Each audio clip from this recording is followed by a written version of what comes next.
We welcome you all, ladies and gentlemen, to the second lesson here in this course that's going to help you build your own houses wherever you are. We first are going to talk about the tools and the materials that are required, because to build a house you need to be a person who knows their budget, who knows what is required. Otherwise you will get the wrong materials. They still are going to give you the wrong house or a poor quality structure that is going to collapse whenever there is a problem.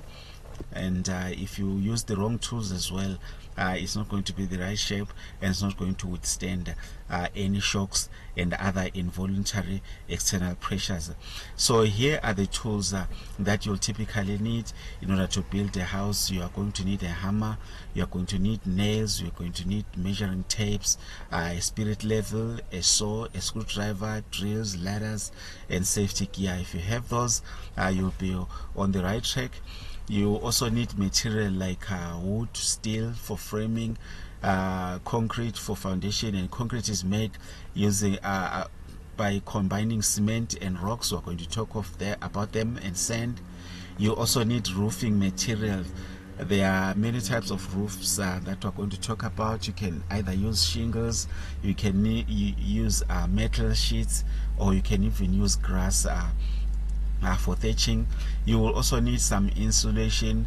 We're going to talk about it. Insulation is a form of protection that is going to prevent unwanted items from entering into the house, like it's protection against water, weather elements. So we're going to talk about plastering and other things. They fall under the broad category of insulation. We're also going to talk about drywalls, plumbing pipes, fixtures, electrical wiring and outlets, and flooring materials. Don't forget windows and doors. Those are the openings that we will need to live in our house, because how are we going to enter and exit without doors and windows? And siding and exterior finishes. So you'll also need cement. It's a very basic but the most important material there, because it is the strongest. It is what binds all these tools and all these other materials together. We also need concrete stones. They are important to build a strong and lasting foundation, and we're also going to need roof trusses to install your roof. So these are just some basic examples of the tools and materials that you need to build a house, because but it also depends on the type of house that you want to build. So you can visualize them. This is a wheelbarrow, this is a blueprint, this is a plan, a site diagram. These are trowels. You use them to fetch some cement and mortar, the mixture when you are building. And these building blocks and bricks, and this is the damp course. It is laid down so that it can protect your building from getting unwanted moisture from underneath. You also need buckets. You also need shovels. You are also going to need the brushes. This is a wheelbarrow, and it also has a bag of sand in it. But at the end, overall, this is the kind of structure that you were envisioning, that we want you and your family to live in. It's decent and it's also comfortable as well. So these are some of the tools that you are also going to need. Especially this one is one of the most important ones, the spirit level.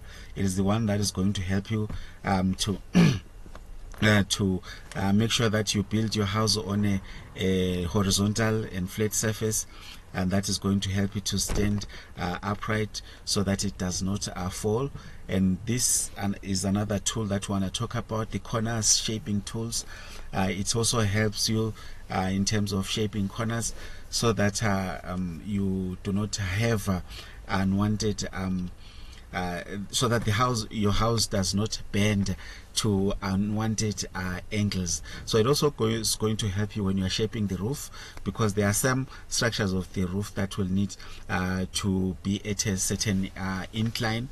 So this is the tool that you are going to use in measuring the degree of the slant of your house, and make sure that the corners are all straight and they are upright. So let me just briefly explain how the spirit level works. For you to get a horizontal level, all horizontal levels have to be at an angle of 180 degrees, or this bubble that you see here has to be in the middle. So if you want to make an upright wall, then it has to be 90 degrees or perpendicular to the ground, and this bubble has to be in the middle, or if it has to be in the middle. So just make sure that it remains within that region.